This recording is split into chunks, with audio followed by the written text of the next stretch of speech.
Ааламдык дастандар, бул ааламдык жашоо башталып атпайбы? Ошонун чоң философиясы. Ааламдык дастандар, ушуну жазып алыңыздар, эстеп жүрүңүздөр. Могу ааламдык жашоодогу чоң философия. Ааламдык дастан манасыбыз болгон деп эле жүрбөш керек. Мына эртештүктө. Эртештүк жердин астына түшүп кетти. Кыскараак эле жерин айтып берейин. Барайтып коюн көтүнө жоолукту, кабарчысына, жел жетписине жоолукту. Анан арстандын колуна тикенек кирип кеткен жаткан экен. 10 топ. Анан колунда тикенекти алды. Бир мурутун жулуп берди. Эртештүккө рахмат айтты. Андан ары баратса, кумурсканын уйгуна өрт каптап келаткан экен. Өчүрдү ошо өрттү ар жактан. Аты дагы өсү дагы. Бир кумурска бутун сындырып берди. Кийин башына күн түшкөн кезде эмне кылды жана көк хан деген? Тарууну чачыбайды.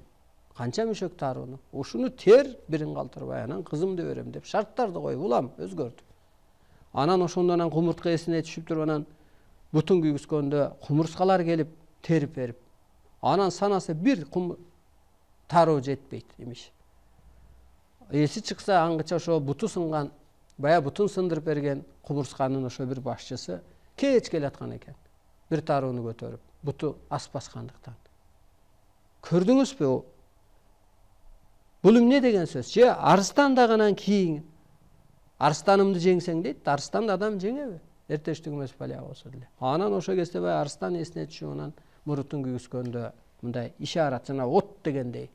Анан арстан келип анан жеңип берип атат. Мына жашоо мына ушу менен экен.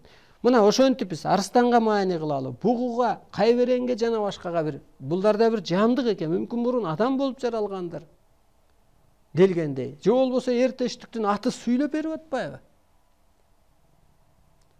Мына жерде ошол Желмогуз кемпир отурат деп. Алдан өгөөнү алып бер апа деп айт. Ал болсо тетир сүйлөйт, мен отурсам тура албайм, турсам отура албайм деп. Ошол кезде ошол жес кемпирдин эки кызынын атын айт. Ал ары карагандан мененки эми алып каш депчи, караңызчы. Анысы кандай мына? Урматтуу улуу журтум, буларда жандык, буларда Кудайдын жаратканын жан дүйнөсүн талкалаганыбыз, булгаганыбыз жаратылышты. Жараткандын жан дүйнөсүн, жаратылышты булгап талкалаганыбыз, жараткандын жан дүйнөсүн булгалаганыбыз. Булардын да кызматы болот, булардын да иши бар. Кимдин акысы бар? Кудай бул берген нерсени өлтүрүп койгонго, талкалап койгонго.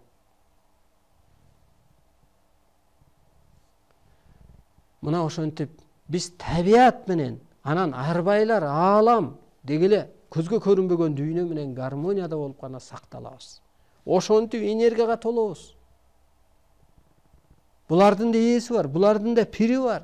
Ошону булардын жолун ачсаң, анан караңгы түрдө энергиясы берет. Муну да Кудай жараткан. Адамдын да жолун ач, адамды улуулукка үндө. Мына ошентип табият аркылуу арам жери калбаптыр табияттын. Адамдын адал жери калбаптыр. Кел адалдашуу үчүн аң сезим өсөт да. Сүйлөп отурса ар бир жөнүндө өзү